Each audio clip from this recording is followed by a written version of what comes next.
साधुनादय पवर्तन seal दिनामने होता नमो तस्य भगवतो अरहतो सम्मा सम्बुद्धस्य नमो तस्य भगवतो अरहतो सम्मा सम्बुद्धस्य नमो तस्य भगवतो अरहतो सम्मा सम्बुद्धस्य एकायनो अयं भिक्खवे मग्गो सत्तानं विसुद्धिया शोक परिद्रवानं समतिक्कमाय दुःख दोमनस्सानं अत्थंगमाय न्यायस्य अधिगमाय निब्बानस्य सच्चिकिरियाय यदिदं चत्तारो सतिपट्ඨානාති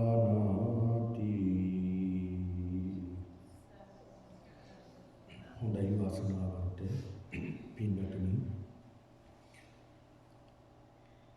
අද දවසේ පුරාවටම ඔයත්ගේ ජීවිතේ කැප කරලා තියෙන්නේ මේ තුන්රුවන් වෙනුවෙන්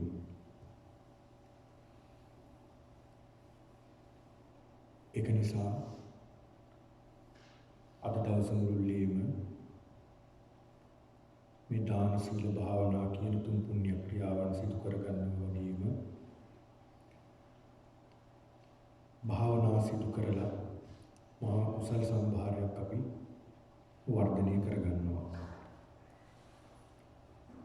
දැන් මේ මොහොතේ අපිට ඉදිරියට තිබෙන්නේ කෙටි ධර්ම දේශනාවක් සිදු කරන්නට. ඒක නිසා කල්පනා කරගන්නට ඕන සියලු දෙනාම බොහොම ශ්‍රද්ධාවෙන් භක්තියෙන් ගෞරවයෙන් යුක්තව අපි මේ සියලු කටයුතු සිදු කරන්නේ බුද්ධ උපස්ථාන සිදු කරන්නේ වගේම බුදුහාමුදුරුවෝ වෙනුවෙන් මේ ප්‍රතිපත්ති අනුගමනය කරන්නේ අපි සියලු දෙනාගේම එකම අරමුණ කොහොම හරි නිවන් දකින්න. ඉක්මනට කොහොම හරි මේ සසරින්ම මේ ගමන නිමා කරගන්න ලැබෙනවා නම් කියන චේතනාව තමයි අපි කාටත් තියෙන්නේ. ඒක නිසා පින්නතුනි ඒ සඳහා හොඳ වීරියක් තියෙන්න ඕනේ. ඒ වීරිය නැතුව අපිට මේ ගමන යන්න බෑ. ඒ වීරිය ඇති වෙන්න නම් අපි කෙරෙහි ශ්‍රද්ධාවක් තියෙන්න ඕනේ. ඒ ශ්‍රද්ධාව නැතුව අපිට මේ ගමන යන්න බෑ. ඒකත් හොඳට අපි මතක තියාගන්න ඕනේ ශ්‍රද්ධාව. ඒ ශ්‍රද්ධාව අපි ගාව තියෙන්නටම ඕනේ. ඒක පළවෙනි කාරණා විමර්ශය පයස්. ඒ ශ්‍රද්ධාව අනිවාර්ය අංගයක් අපිට. ඒකේ තියෙනවා පින්නතුනි ශ්‍රද්ධාව ලෞකික ශ්‍රද්ධාව ලෝකෝත්තර ශ්‍රද්ධාව කියලා වර්ග දෙකක් තියෙනවා. ලෞකික ශ්‍රද්ධාව ලෝකෝත්තර ශ්‍රද්ධාව කියලා ක්‍රම දෙකක් තියෙනවා. මේ ලෞකික ශ්‍රද්ධාව කියන එක තව ටිකක් විස්තර කරන්න පුළුවන්. මේ ලෞකික ශ්‍රද්ධාවට පින්නතුනි අපිට හැම දෙයකටම ශ්‍රද්ධාව නැතුව බෑ. නේද? ඒ ශ්‍රද්ධාව කියන්නේ පැහැදීමනේ. ශ්‍රද්ධාව කියන්නේ පැහැදීම. පැහැදීම නැතුව අපිට කිසි දෙයක් කරන්නට බෑ. දැන් ඔබට මේ වැඩසටහනට ප්‍රසාදයක් නැත්නම් ඔබ එනවද? ඒතර මේකටත් ප්‍රසාදයක් ඕනේ, පැහැදීමක් ඕනේ, ශ්‍රද්ධාවක් ඕනේ. ඒ ශ්‍රද්ධාව තිබ්බ නිසා තමයි ඔබ මේ වැඩසටහන වලට සම්බන්ධ වෙන්නේ. ඊළඟට ඔබ හැකියාව කරන තැන ශ්‍රද්ධාවක් නැත්නම් ශ්‍රද්ධාව කියන්නේ අපි කියන පැහැදීමක් කියලා. එතන පැහැදීමක් නැත්නම් ඔබට යන්න හිතෙනවද? පැහැදීමක් නැත්නම් ඔබට ඒක කරන්න හිතකින් නෙමෙයි කළත් කරන්න. නේද? දැන් පෞල් ජීවිතයක් ගත කරනවා. හැබැයි ඒකට පැහැදීමක් නැත්තම්, ශ්‍රද්ධාවක් නැත්තම් එතනින් එහාට යන්න අමාරුනේ. ඊළඟ බුදුහාමුදුරුවෝ පෙන්නලා දෙනවා තමන්ගේ ස්වාමියා හෝ බිරිඳ සුවා ගන්නකොට කාරණා 4ක් බලන්න කියලා. සම සද්ධා, සම සීල, සම ත්‍යාග, සම ප්‍රඥා.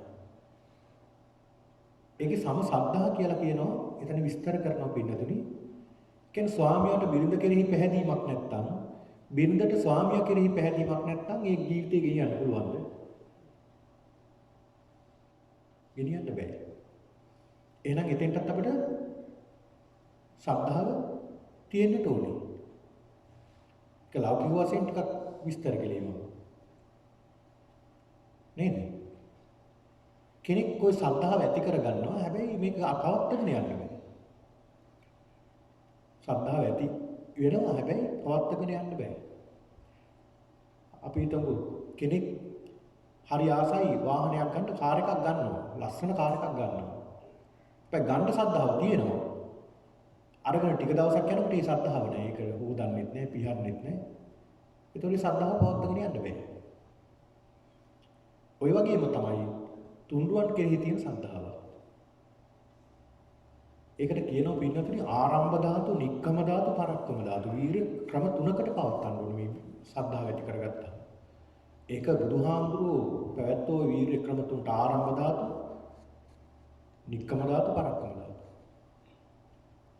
ආරම්භ ධාතු කියලා කියන්නේ පටන් ගන්නකොට ඒ උනන්දුව තියෙන්න ඕනේ.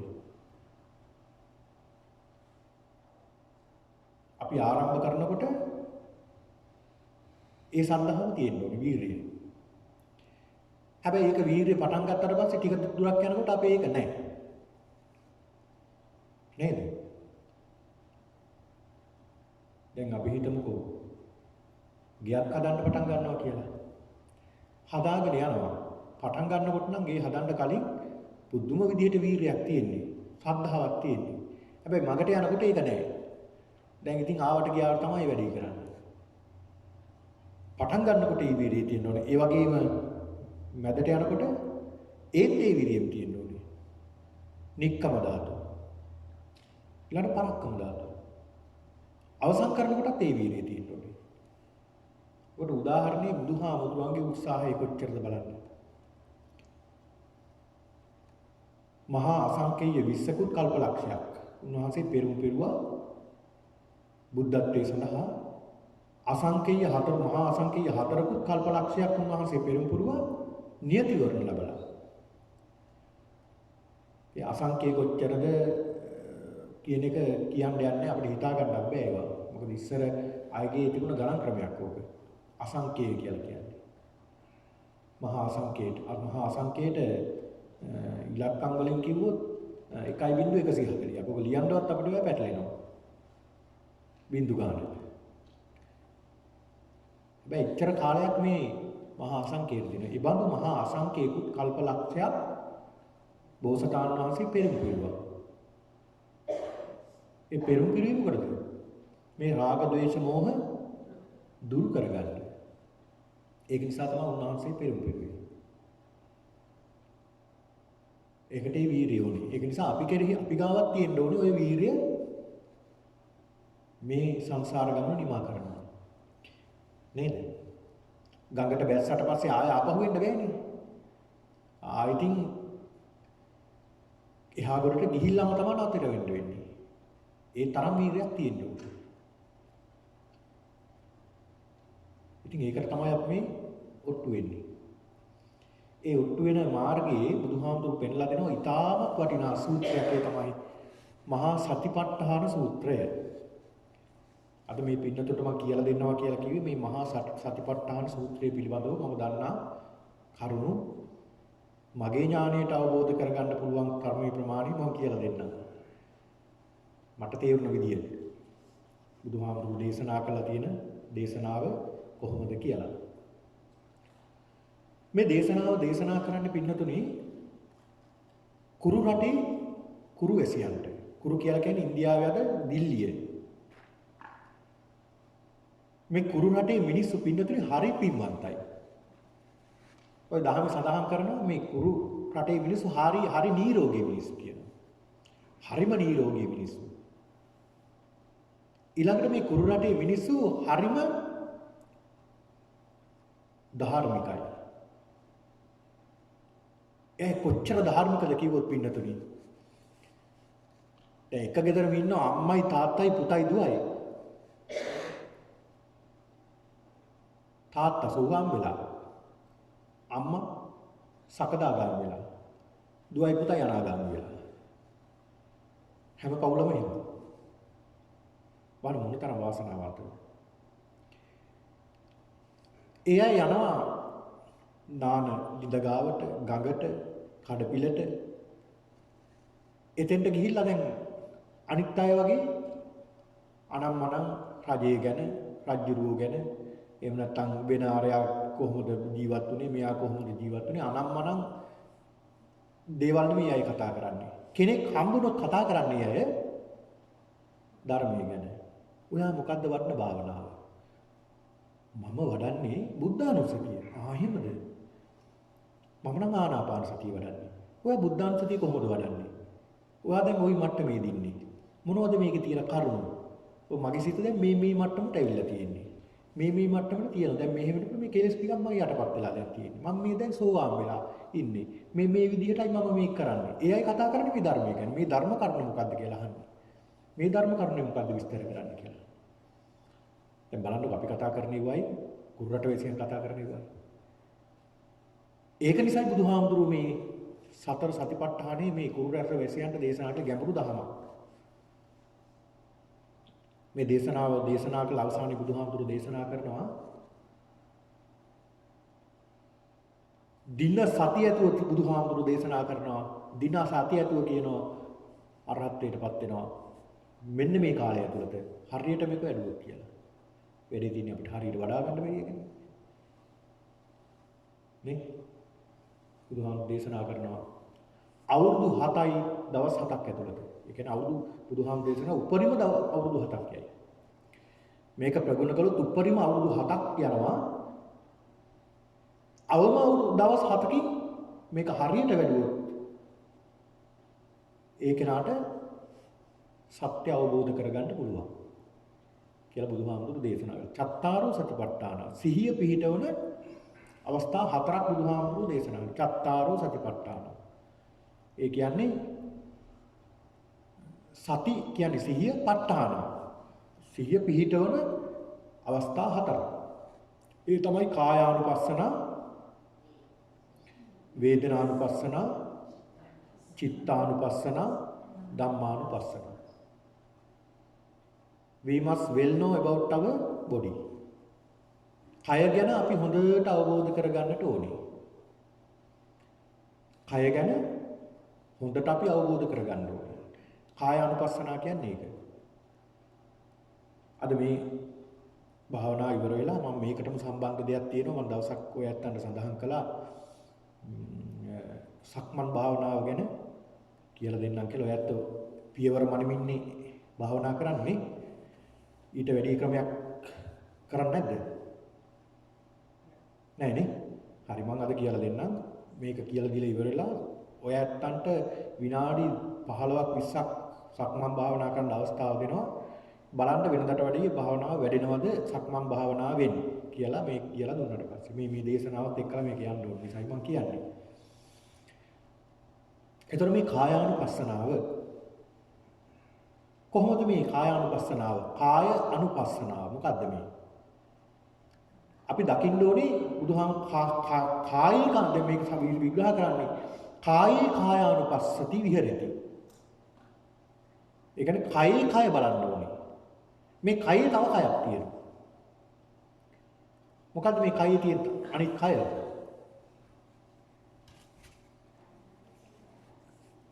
මේ කයේ එක කයක් තමයි අපි ගිය පොයේ වැඩසටහනේදී කතා කළේ. ආනාපානසති. මේ කයේ තියෙන එක කයක්, කය ඇතුලේ තියෙන තව කයක් මේක. ආනාපානය.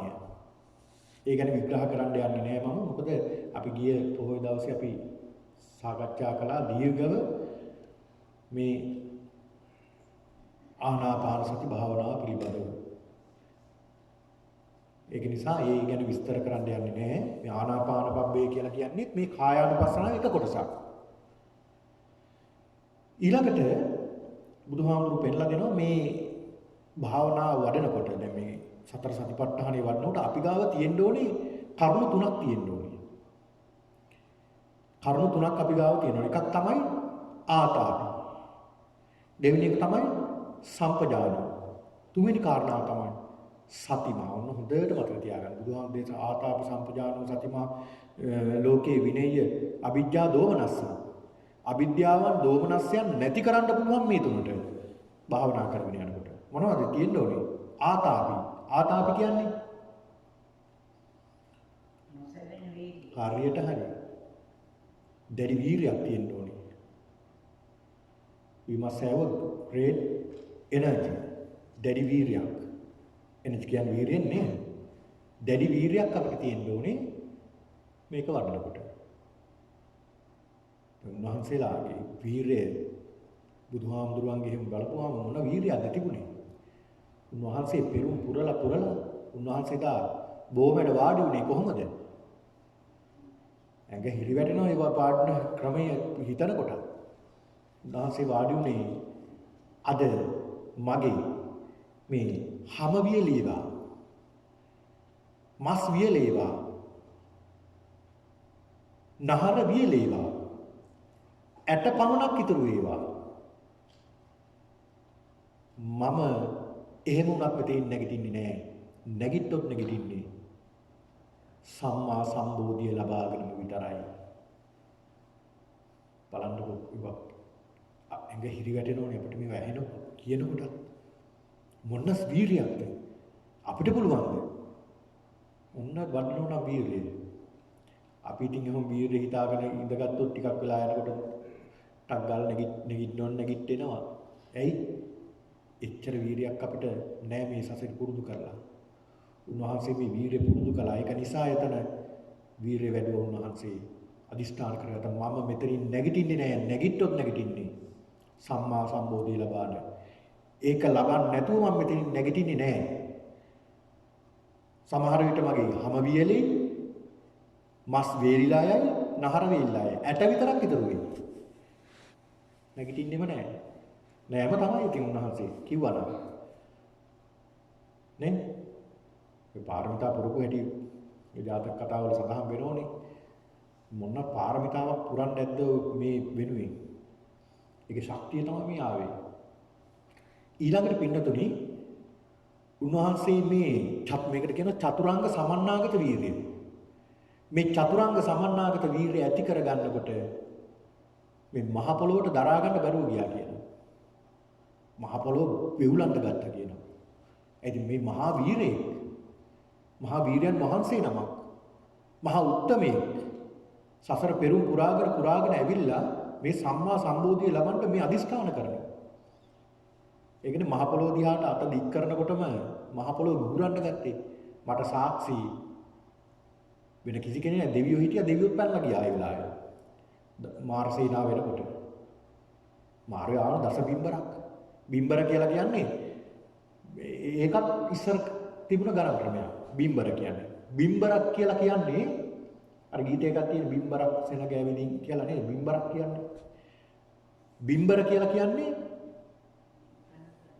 මොකද? ගණන් කරන්න බෑ. ඒක ප්‍රමාණය මෙහෙම කියන්නම්කෝ. ඒ ප්‍රමාණය පෘථුවියට බැස්සොත් පෘථුවිය යට යනවා. ඒ වගේ 10ක්. ඒකට කියනවා දස බිම්බරක්. මාර සේනාව ඇවිල්ලා බුදුහාමුදුරුවෝ දේශනා කරන ඔය දේශනාවල ගස් කඩාගෙන තමන්ගේ ඇඟට වැටෙනවා. වැටෙනවා වගේ පේනවා. වෙන කෙනෙක් පැනලා දුවනවා. මහා වේගෙන් උලන් කැරකෙනවා තමන් ගාවට. අපිට එහෙම ආවනම් අපි දුවනවා. උන්වහන්සේ දන්නවා මේ මාර බලවේගයක් කියලා. ඊළඟ මහා වේහෙන්න ගහ වහිනවා. මාරයාගේ මේ ප්‍රාතිහාර්ය උන්වහන්සේ එළවලා දාන්න. උන්වහන්සේ නෙවෙයි නැගිටින්නේ. මොකද අදිෂ්ඨාන කරගත්තා මෙතනින් නැගිටින්නේ නැහැ. ඔහොම නෙමෙයි. සම්මස්නහර වියලේවා ඇට විතරක් ඉතුරු වේවා. නැගිටින්න සම්බෝධිය බලාගෙන ලබාගෙන තමයි. නොඑක් විදිහට උන්වහන්සේට බය කරන්න දෙන්න උන්වහන්සේ නැගිටින්නේ. ඒ වෙලාවේ දෙවියෝ පැනලා ගියා. බයට. ඊට වඩා බලවත් මාර්යා. අන්තිමට උන්වහන්සේ සම්බෝධිය ළඟා කරගත්තා. බැරිම තැන මේ මාර්යා කෑ ගහලා කියනවා. ඕක නුඹට නෙමෙයි අයිති ඕක මට. එහෙම කියනකොට පිටිපස්සේ මාර සේනාව විතර ඔව් ඔබතුමාට තමයි අයිති කියලා කෑ ගහනවා. දුහාමුරන්ට කිලි දික් කරගෙන තමුන්නාසට මොකෝසාගේ තමුන්නාසටයි කියනවා. ඒ වෙලාවේ කාට කියන්නද? බුදුහාමුදුරු අදිස්ථාන කරනවා මම මේ තරම් පාරමිතා පිරුවා. සාරාංශකේ කල්ප ලක්ෂයක් නියතිවර ලැබලා මේ පෙරම් පිරුවා. ඒ පෙරම් පුරුම ශක්තිය තියෙන මේ මහ පොළොව මට සාක්ෂි කියලා ඇඟිලි කළා. කරන මහ පොළොව ගෙහෙන්න ගත්තා. මාරය තුන්සේනා පැනලා ගියා කියන බයට හිස්ලුළු ඇති. මම බලන්න. ඒක නිසා ආතාපි කියලා කියන්නේ කෙලෙස් තවන වීරිය තියෙන්න ඕනේ. කෙලෙස් තවන වීරිය. ඊළඟ සම්පජානෝ. සම්පජානෝ කියලා කියන්නේ නුවණ. නුවණට කියනවා සම්පජානෝ. හොඳ නුවණක් තියෙන්න ඕනේ. ඊළඟ සතිමා. සතිමා කියන්නේ සිහියට කියන තමයි. සිහියක් තියෙන්න ඕනේ, හොඳ නුවණක් තියෙන්න ඕනේ, හොඳ වීරියක් තියෙන්න ඕනේ. ඔන්න ඔය තුන තියෙනවා නම් මේක වඩන්න පුළුවන්. ඊළඟ පෙන්නලා දෙනවා මේ කායානුපස්සනාවේ අපි කතා කළා ආනාපාන පබ්බේ පිළිබඳව.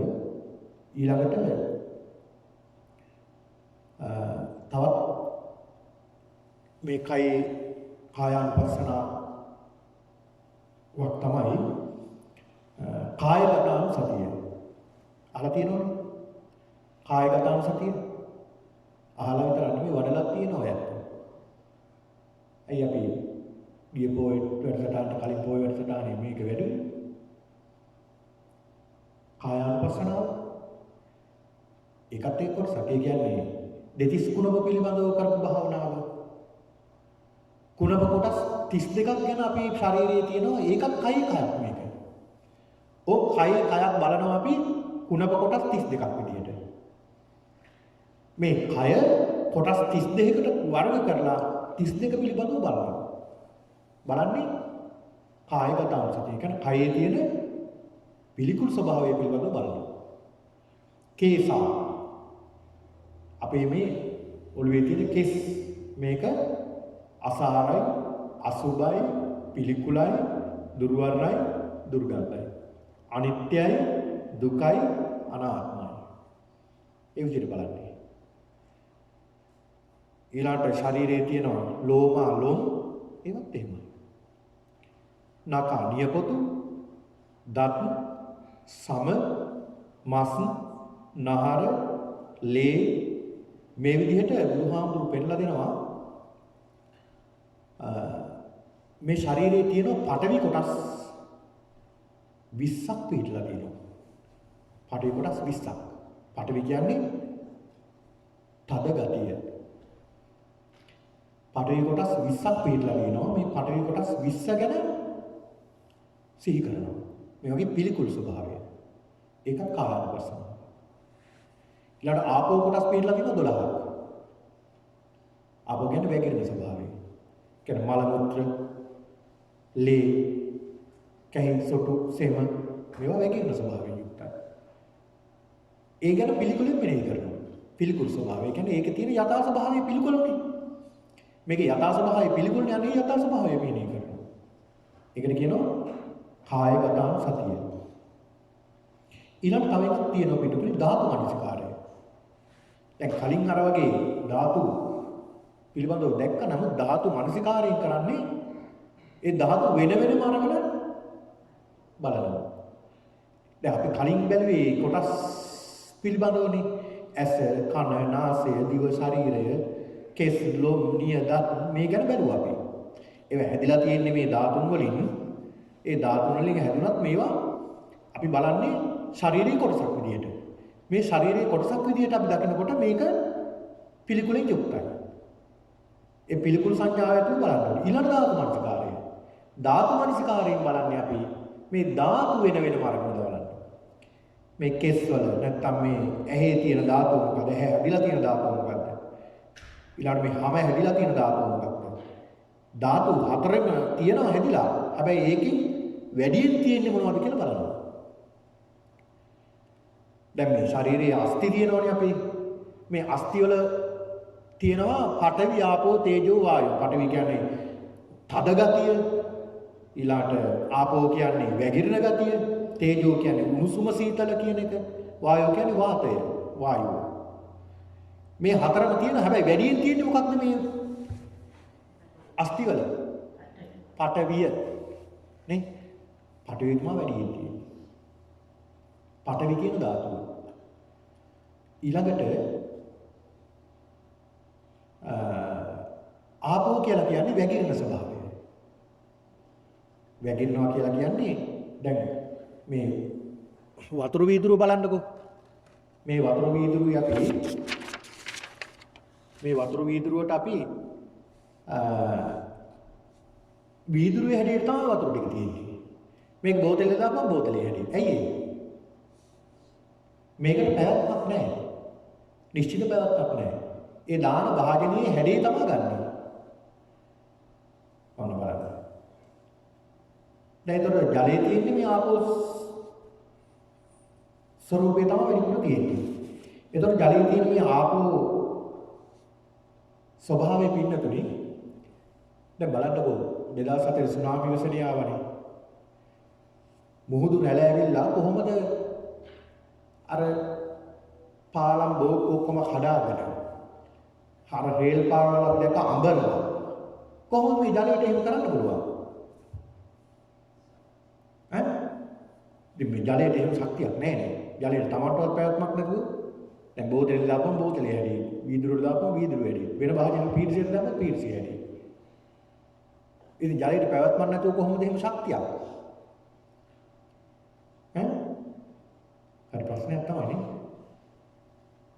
ওই ජලයේ තියෙන පටවි ගතිය. මං කියවනේ ඔය හැම එකම ඔය ශක්තිය හතර තියෙනවා කියලා. ජලයේ තියෙන පටවි ශක්තිය තමයි වේගෙන් ඇවිල්ලා හැප්පෙන්නේ පටවි ශක්තිය. ඒක තමයි පෙරලන් යන්නේ. ඒ පටවි ශක්තිය තමයි ඇවිල්ලා හැප්පෙන්නේ. ඒක තමයි වේගෙන් එන්නේ. ගලාගෙන ආවට. ඊළඟට තේජෝ කියන්නේ සීත සහ උණුසුම. ශීත අපේ ශරීරයේ තියෙන උණුසුම තියෙනවා සීතලක් තියෙනවා. මේ ශරීරයේ. එතකොට මේ තේජෝ ධාතු පිළිබඳව බුදුහාමුදුරෝ දේශනා කරනවා තේජෝ ධාතු හතරක් පිළිබඳව. සන්තප්පන තේජෝ ධාතු. ඊළඟ ජීර්ණ තේජෝ ධාතු. මේ ආහාර දිරවන්න උණුසුමක් ඕන ශරීරයේ. ඒකට කියනවා ජීර්ණ තේජෝ ධාතු. ඊළඟට සඳහන් කරනවා පරිධාන තේජෝ ධාතු. ඊළඟට පාචක තේජෝ ධාතු. මේ විදිහට සඳහන් කරනවා. ඊළඟ වායෝ කියලා කියන්නේ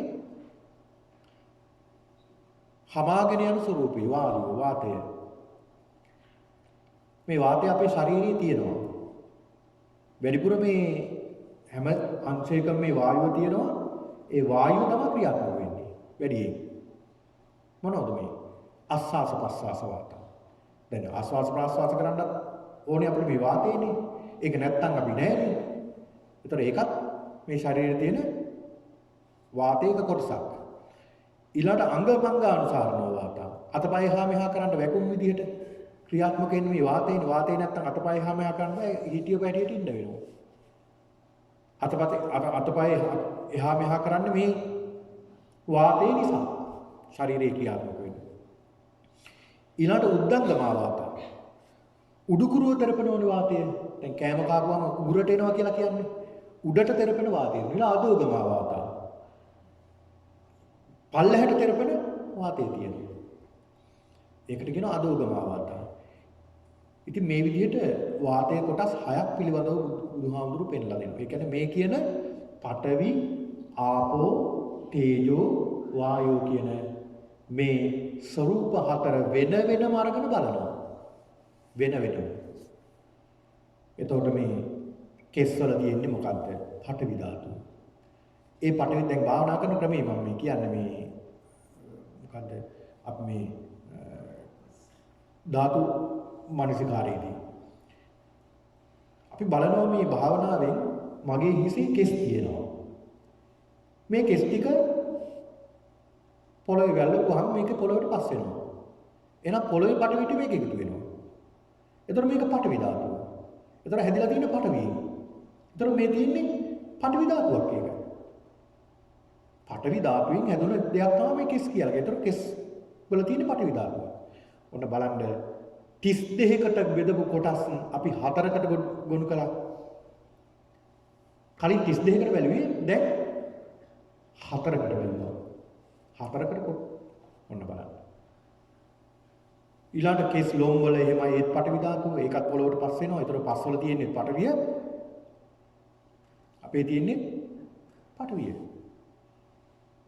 මේ විදිහට මේ ධාතුන් පිළිබඳව මෙනෙහි කිරීම ධාතු මනසිකාරය කියලා සඳහන් වෙනවා. ඒකත් කායේ කායානුපස්සී විහෙරති. කායේ කායක්.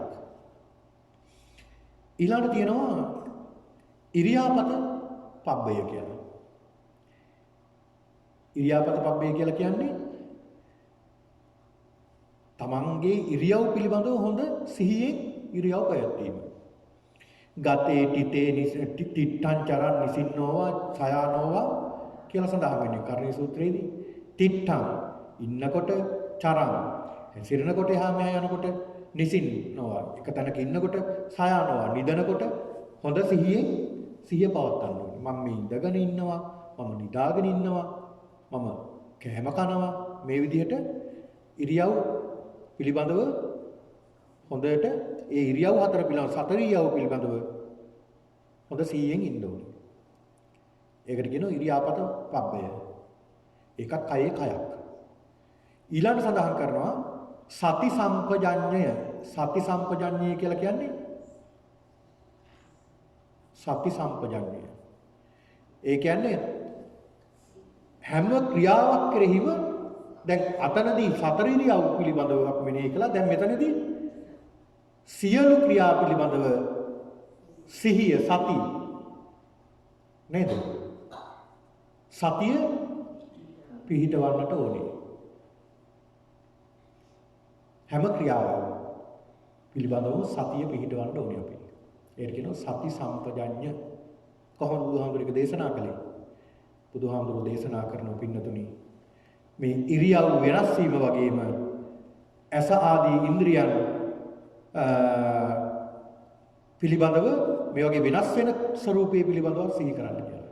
බුදුහාමුදුරුවෝ පෙන්නලා දෙනවා අසිතේ පීතේ කායිතේ සාහිතේ සම්පජානකාරී හොති.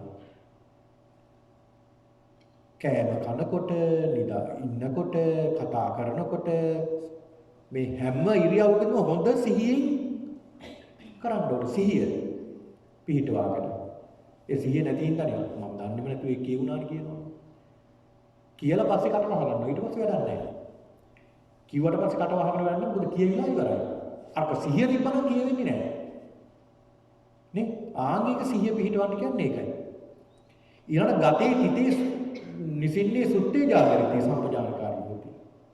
යනකොට එනකොට නිදා ගන්නකොට මේ හැම ඉරියව්වකම සිහිය පවත්වන්න කියලා බුදුහාමුදුරුවෝ පෙන්නලා දෙනවා. කොච්චර සිහියෙන් ඉන්නද කියලා බුදුහාමුදුරුවෝ දේශනා කරනවා මේ සති සම්පජාඤ්ඤයේදී. බුදුහාමුදුරුවෝ පෙන්නලා දෙනවා. උච්චාර පස්සාව කම්මේවා සම්පජානකාරී හොති. සංඝාටි පත්ත චීවර ධාරණේ සම්පජානකාරී හොති. සිවුරු පොරවනකොට පාත්‍ර සිවුරු දරනකොට හොද්ද සිහියෙන් ඉන්න කියනවා. අදුමතරේ බුදුහාමුදුරුවෝ දේශනා කරනවා උච්චාර පස්සාව කම්මේ වැසිකිලි කැසිකිලි ගන්නකොටත් ඒ සිහියෙන් ඒක කරන්න කියලා. අන්න සිහිය පවත්තන තවත් ක්‍රමයක්. එතකොට මේකට කියනවා කායේ කායානුපස්සී. ඊළඟ තවත් ක්‍රමයක් තමයි අපි ඒක ඉස්සරහට සාකච්ඡා කරන මරණාසන්න භාවනාව සාකච්ඡා කරනකොට නවසීවතිකේ උද්දුමාතක විනීලක විබුබ්බක ඒ කියන්නේ මරුණට පස්සේ ඉදිමෙනවා. ඉදිමුණ මිනිහක් පිළිබඳව හිතේ මෙනෙහි කරගෙන එහෙම නැත්නම් ඒක දිහා බලාගෙන හෝ එහෙම නැත්නම් හිතින් මෙනෙහි කරගෙන ඒ දිහා බලමින් මගේ කයත් මේකමයි කියලා මෙනෙහි කරනවා. ඊළඟ එක දෙවෙනි දවසේ මොකද වෙන්නේ? නිල් පාට වෙලා. අර ඉදිමුණු කය නිල් පාට වෙලා. විනීලක නිල් පාට වෙච්ච කය දිහා බලාගෙන මෙනේ කරන මටත් දෙවෙනි දවසේ ඔය ටිකම වෙන්නේ මරණයට පස්සේ. ඊළඟ විකුබ්බක ඊළඟ පැලෙනවා.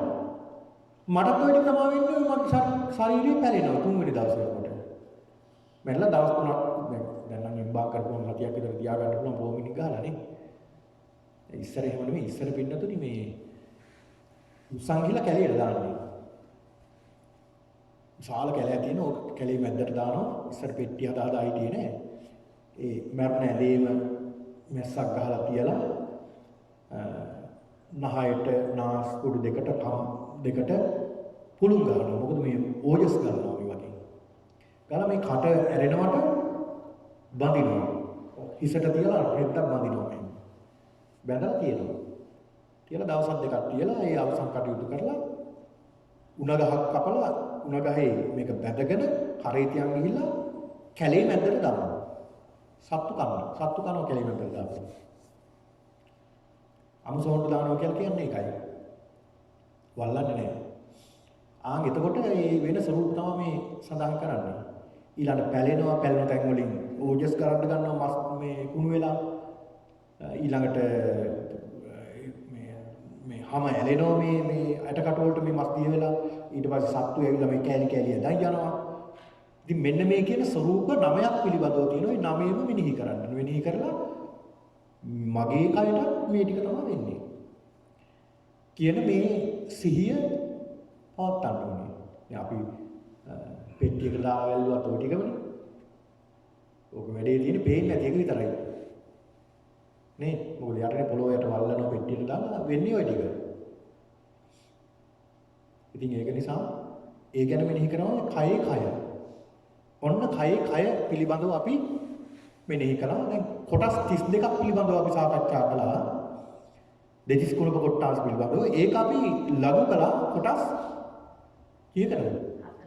4කට. ඔන්න මතක තියාගන්න. කොටස් 4කට ලඝු කළා. ඊළඟ පින්නතුනි දෙවෙනි අනුපස්සනාව තමයි වේදනානුපස්සනාව. වේදනානුපස්සනාව.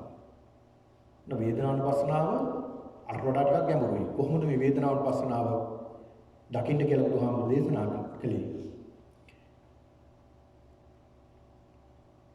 ඇසෙන් රූප දකිනවා. රූප දැකලා දැක්ක ගමන් අපිට ඇති වෙනවා විඥානයක්.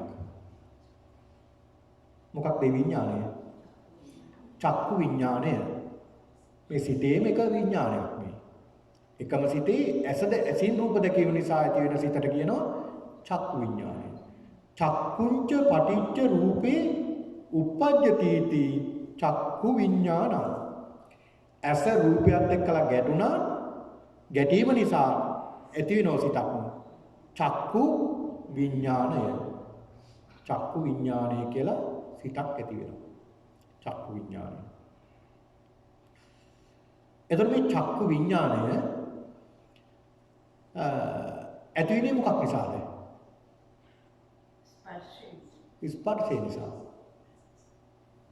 ස්පර්ශය නිසා ඇති වුණේ. ස්පර්ශය නිසා ඇති වුණා. ඊට පස්සේ මොකද වෙන්නේ? තින්නම් සංගති පස්සෝ. තුනම එකතු වෙලා මොකද වුනේ? ස්පර්ශය වුණා. ස්පර්ශය වෙනෝනේ ඉස්සල්ලාම. දැන් ඇවිල්ලා මේ රූපය ගැටෙනවා. ඒ කියන්නේ රූපය ඇවිල්ලා ඩෝන් ගාලා එහෙ හැප්පෙනව නෙමෙයි. ඇහැ ගිහිල්ලා රූපය හැප්පෙනවත් නෙමෙයි. මේක අර රූපයේ තියෙන ස්වરૂපය ඇහැ ග්‍රහණය කරගන්නවා. අඳුර ගන්නවා. අඳුර ගන්නවත් එක්කලම අඳුර කියන්නේ ඒක අපිට කියන්නවත් බැරි වේගයක් මේක. ඒකට කියන්නේ මුලින්ම සිද්ධ වෙන සිදුවි ක්‍රියාවලියට තියෙන සලම හැප්පෙනවා. හැප්පුණ ගමන් තින්න සංගති පස්සෝ ඒ තුනම එකතු වුණාම හැප්පෙන ස්පර්ශ වෙනවා. පස්සපච්චය වේදනා. ස්පර්ශය නිසා මොකද වෙන්නේ? වින්දනයක් ඇති වෙනවා. ඒ වින්දනයට කියනවා වේදනානුපස්සනාව. වින්දනය කොහොමද? වින්දන ක්‍රම තුනක් තියෙනවා.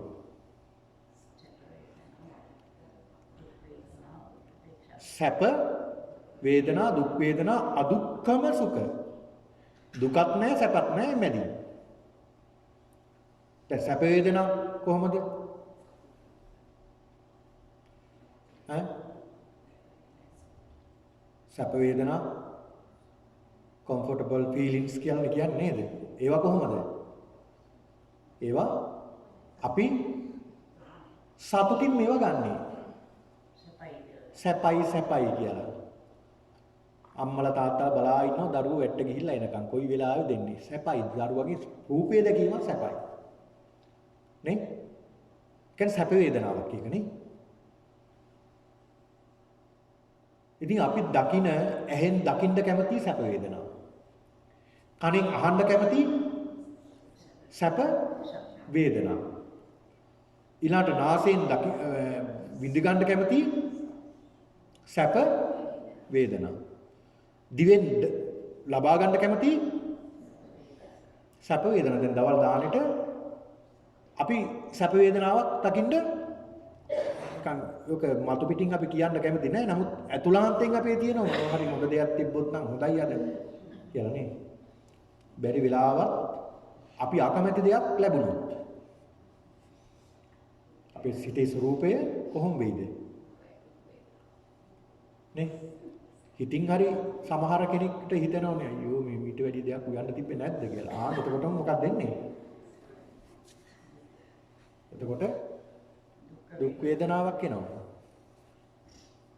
දැන් බලන්න සැප වේදනා සහ දුක් වේදනා ඒවා එන හැටි ඔන්න ඔය ගැන තමයි මෙනෙහි කරන්න කියන්නේ. බලන්නකෝ බුදුහාමුදුරු කොච්චර ගැඹුරක් දේශනා කරනවද? මේ මම සඳහන් කළේ ඒකයි මේ ගැඹුර දකින්න බැරි ගැඹුරක් නෙමෙයි. මේ ගැඹුර හරි ලස්සනයි. ඒකයි කියන්නේ. දැන් කලින් කය ගැන දැක්කා, කය කොටස් ගැන දැක්කා. ඊට පස්සේ ධාතු පිළිබඳව දැක්කා. දැන් වේදනාව ගැන දකින්න කියනවා. එන වේදනාව කොහොමද කියලා හරියට රූපවාහිනියක් බලනවා වගේ නිකන් නේ. නිකන් භාවනා කරනවා කියන්නේ ඔකට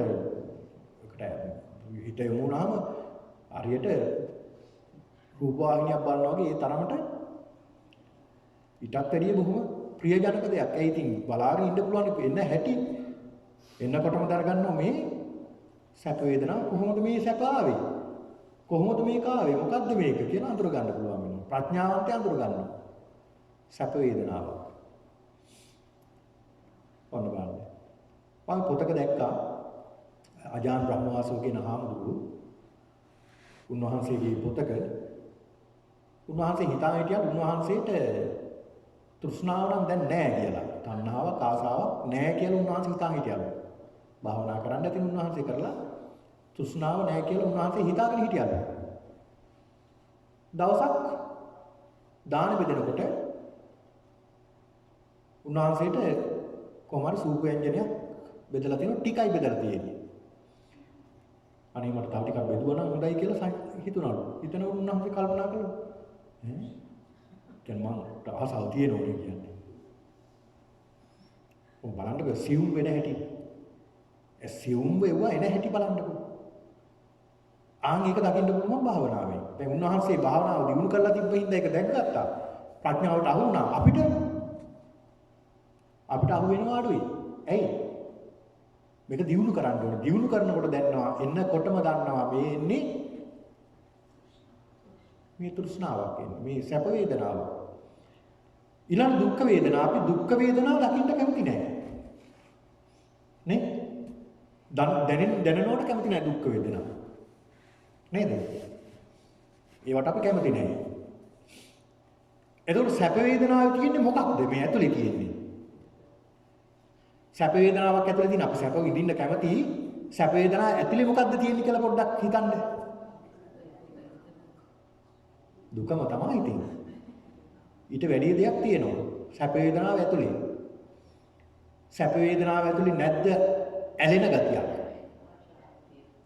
නේ? ඒතර සැප වේදනාවට ඇලෙන්නේ නැද්ද? දැන් අද දැකපු ලස්සන රූපේ හෙටත් යන ගමන් පාරේ දැක්කොත් දකින් හෙටත් හම්බෙයිද කියලා අපි හිතන්නේ නැද්ද? හිතෙනවා. එක්කෝ හිතනවා එක්කෝ හිතෙනවා. අනිද්දාත් හම්බෙයිද කියලා හිතෙන්නේ නැද්ද? එහෙමත් හිතනවා. දවස් දෙක තුනක් දකින්නකොට ඕක නොදැක ඉන්න බැරුව යනවා ඊට පස්සේ හොයාගෙන යනවා ඊට පස්සේ. ඕම් හොයාගෙන ගියාම මොකද වෙන්නේ? වේදනාපච්චය තණ්හා. තෘෂ්ණාවක් එන්නේ. තණ්හාපච්චය උපාදාන. අල්ල ගන්න අනේක මට ලබා ගන්නයි කියනවා. මගෙම කරගන්න කියනවා. උපාදානපච්චය බහුව. ඒක නැතිවම මම මැරෙනවා මට ජීවත් වෙලක් වැඩක් නැහැ. කුණ්ඩලකේ සියගුණි උනේ. අර පුරුෂයෙක් දැකලා ඒ කතාව වෙනම එකක් ඉතින්. ඒ කියන්නේ හිර කරලා හදන එකේ විපාකය.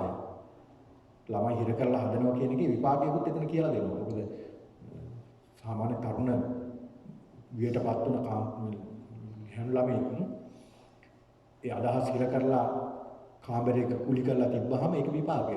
දැකපු කෙනාට කැමති වුණා. අන්තිමේට කන්නේ බොන්න නැතුව බිම වැතිරලා හිටියා මට යා නැත්තම් මම මැරෙනවා කියලා. අන්න බලන්න උපාදාන පත්‍ය මොකද උනේ? එයාට බුදුහාමුදුරුවෝ හම්බ වුණේ නැත්තම් ඉවර්ටිමරයි නේද? බලන්න උපාදාන පත්‍ය බහුව. බහුපත්‍ය ಜಾති ආයි සර්කල් එක කරගෙනවා.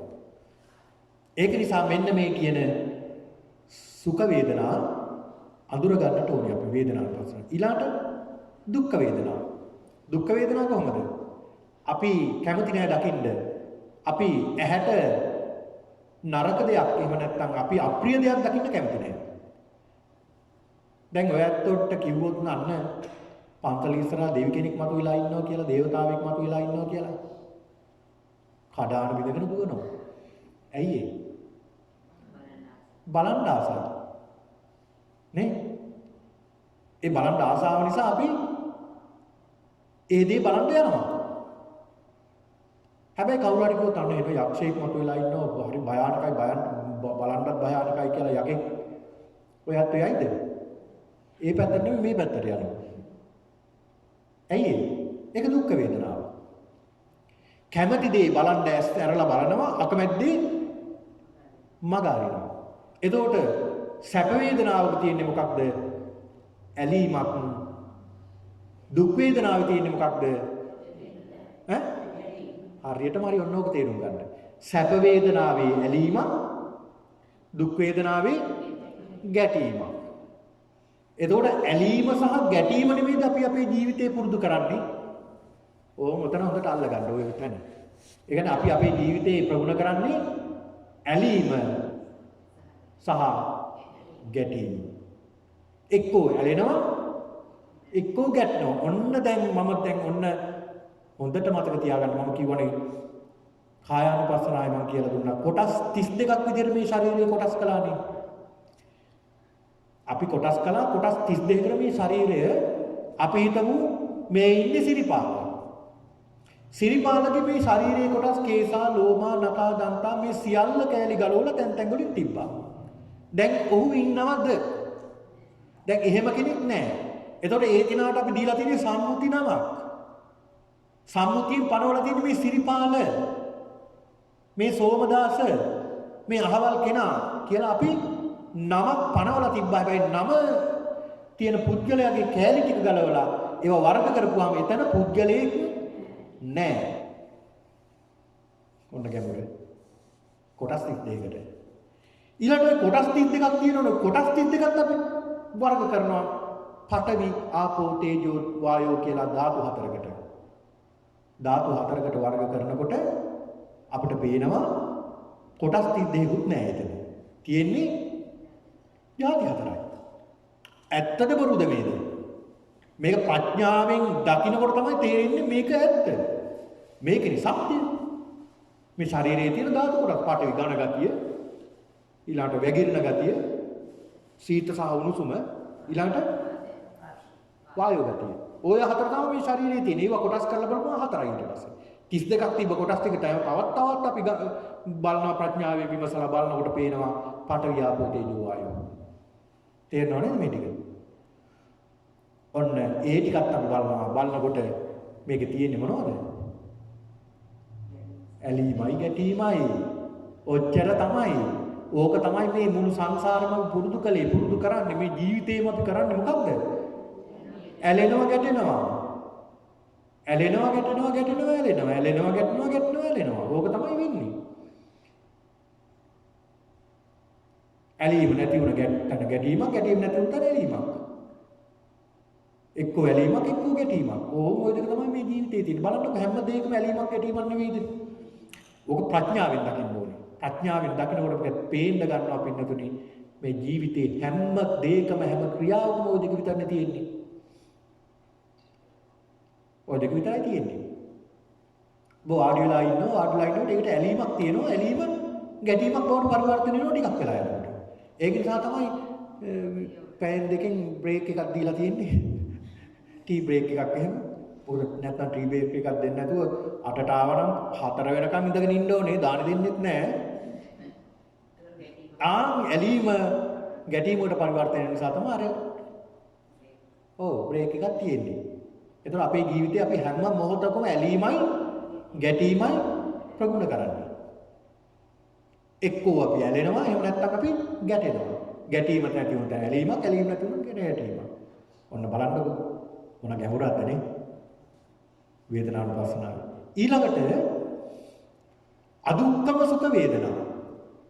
ඒකත් යම්කිසි ඇලීමක් සහ ගැටීමක්. එච්චර නැති වුණාට ඇලීමක් සහ ගැටීමක් එතරම් තියෙනවා. ඒකත් පහ කරන්න කියලා බුදුහාමුදුරුවෝ දේශනා කළේ කොහොමද ඒක?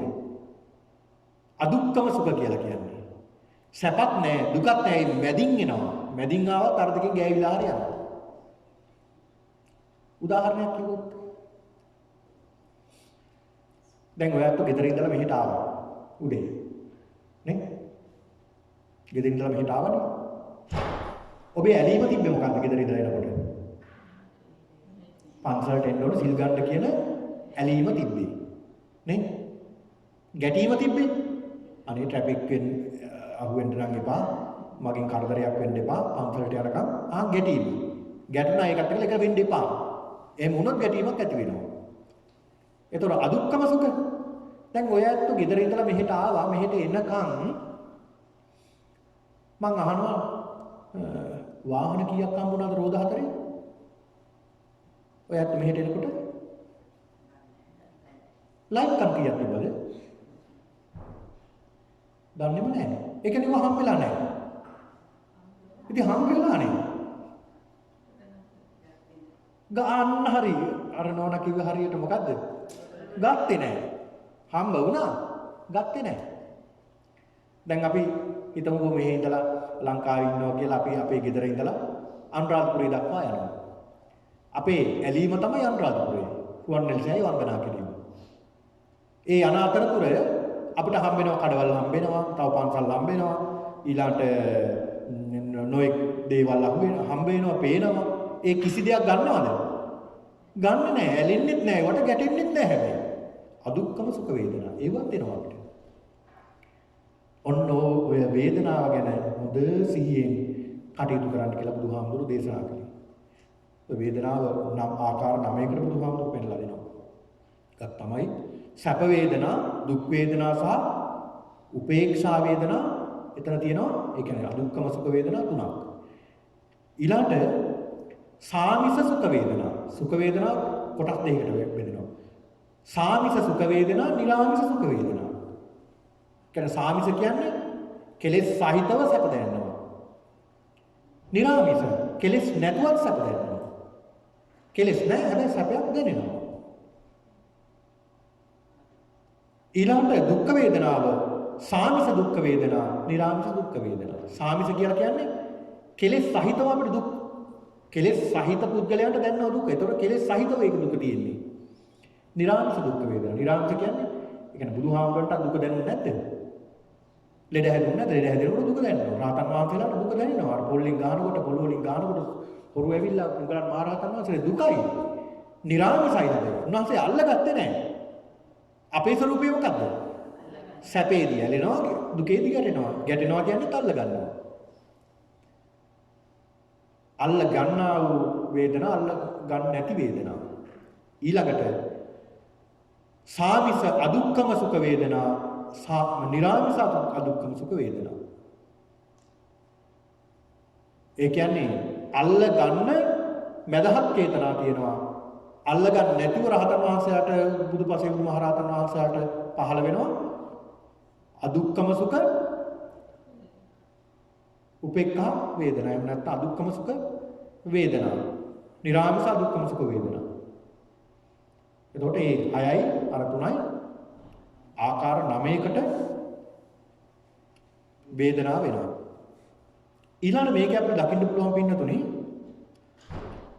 ධාතු විග්‍රහයක් විදිහටත් අපිට බලන්න පුළුවන් මේක. ඇස් චක් අපි කියවනේ ඇසයි රූපයයි ඒ තුලින් චක්කු විඥානයක් හට ගන්නවා කියලා.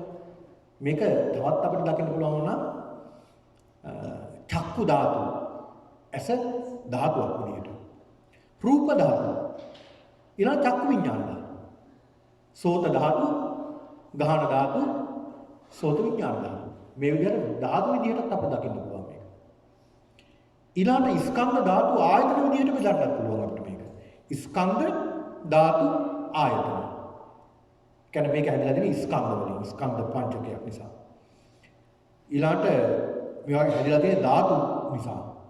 ඊළඟට ආයතන. ස්කන්ධ ධාතු ආයතන විදියට බෙදලා බලන්න. මේක තමා ගාවක් තියෙනවා, ඔය අතු ගාවක් තියෙනවා. ආගෙන් බලනවා. මං ගාවක් තියෙනවා, අනිත් අය ගාවක් මේකමයි තියෙන්නේ. තේරුණාද? එහෙමයි දකින්න කියලා දේශනා කළේ මේ වේදනානුපස්සනාව. වේදනානුපස්සන බලන කොච්චර ගැඹුරුද කියලා මේ වේදනානුපස්සනාව බුදුහාමුදුරු පෙන්නලා දෙනවා. මේ වේදනාව දකින්න ඕනේ හැටි. දැන් මේ වේදනාව කොහොමද එන්නේ? දැන් මම සඳහන් කළා ඔය නිතරම මම සඳහන් කරන්නේ ඒකයි 32ක් බැලුවා අපි මුලින්ම මේ අපේ ශරීරයේ සම්මුති නාමය කැඩුවා 32කට. ඒතකොට කොටස් 32යි. ඒක ආයෙ කැඩුවා අපි කොටස් 4කට. ඔව් 32 4 වුණා. තවත් කෙටි කරලා. ඊට පස්සේ මේක තවත් බින්ද අපි කොටස් 2කට. නේ? ඇලීම සහ ගැටීම. ඇලීම සහ ගැටීම. ඊළඟ තවත් කොටස් 3කට මේක බෙදන්න පුළුවන්. ඒ තමයි විඥාන නාම රූප. නේද? වින්දනයක් ලැබෙනකොට මොකක්ද ඒ වින්දනය? විඥානය එකලා ගැටෙනවා නාමයක් සහ රූපයක්. ඔය ටික තමයි. උදාහරණයක් කියන්න උතන විනාඩියක් විතර දෙකක් විතර තියෙනවා. හරි ගැඹුරු කාරණාවක්. ඔය සරියුත් මහරහතන් වහන්සේගේ හරි ඉවසනවලු මේ සරියුත් මහරහතන් වහන්සේ. හරි ඉවසිලිවන්ත කෙනෙක් සරියුත් මහරහතන් වහන්සේ. මේක ආරංචි වෙනවා හැමෝම දන්නවා ඉවසන කෙනෙක් කියලා. එක බමුණෙක් ඉන්නවා මේ බමුණට හිතනවා බලමුකෝ උන්වහන්සේගේ ඉවසීම කොහොමද කියලා කට්ටිය එක්කලා කතා කරනවා මම හොඳ වැඩක් කරන්න බලමුකෝ කොහොමද ඉවසන්නේ කියලා. එම් ඉවසන්න කියලා උන්වහන්සේ පිණ්ඩපාත වඩනවා. පිණ්ඩපාත වඩනකොට පිටිපස්සෙන් දුවගෙන ඇවිල්ලා මේ වැලමිටෙන් වේගෙන් හිසට ගහනවා. වේගෙන් හිසට ගහනවා. දැන් ඔයත් පාරේ යනකොට ඔයත් අන්න පොල්ලකින් ගැහුවොත් බැරි වෙලාවක් නැත්නම් අතින් පයින් හරි ගැහුවොත් ඔයත් මොකක් කරයිද? ආයේ පස්සෙන්ලා දෙනවා අල්ලගෙන හොඳටම නේ. එහෙමනේ සාමාන්‍යයෙන් අපි ප්‍රත්‍යඥ අපි බාහන්න මේ මහරහතන් වහන්සේලා මේ උත්තමයේ උන්වහන්සේ ටිකක් ඉස්සරහට විසිරුණා කියනවා. විසිරලා නැවතුණා. උන්වහන්සේ බැලුවා මොකද උනේ? වේදනාව. මොකද්ද වේදනාව? දුක්ඛ වේදනාව. කොහොමද ඒක ආවේ? නාම රූපේට විඥානයක් හටගන්නවා. ඒකෙන් වේදනාවට ගත්තා. ඒක මං අල්ලගත්තේ නෑ. නාමයක් රූපයක් වේදනාව කා වේදනාව ඉවරයි. ඒක ආව ඉවරයි. උන්වහන්සේ ආපහු වුණා. පිටිපස්සවත් බැලුවේ නෑ කියලා. බලන්නකෝ. මේ බමුණට පුදුම දුකක්. ආපහු ගිලා වැඳලා සමාවිල්ලුවා කියනවා. ඒක හිතා ගන්න බැරිද යන්නේ? මොන තරම් මේ ඉවසීමක් දුන්නාට තියෙන්න ඕන. මොන තරම් ඉවසීමක්. ඉතින් ඉවසන්න ඒක අවබෝධ කරගත්ත කෙනා දන්නවනේ මේක දුක් වේදනාවක් කියලා. ඉතින් දුක් වේදනාව ඒක ආව ගියා ඉවරයි. එච්චරයි. මේක අල්ලගන්න දෙයක් නෑ. අපිනේ අල්ලගන්නේ. උන්වහන්සේ අල්ලගත්තේ. අල්ලගත්ත නම් මාව පිටිපස්ස බලන්නේ. ගහන්න හිතෙන්නේ.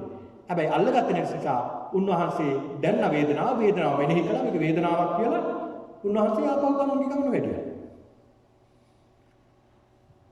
හිතා ගන්නවත් බැහැ. ඒක නිසා අපි ඊටු ටික සාකච්ඡා කරමු. බුද්ධ පූජාවෙන් පසුව 10:35 හොඳයි එහෙනම් අපි බුද්ධ පූජාව සඳහා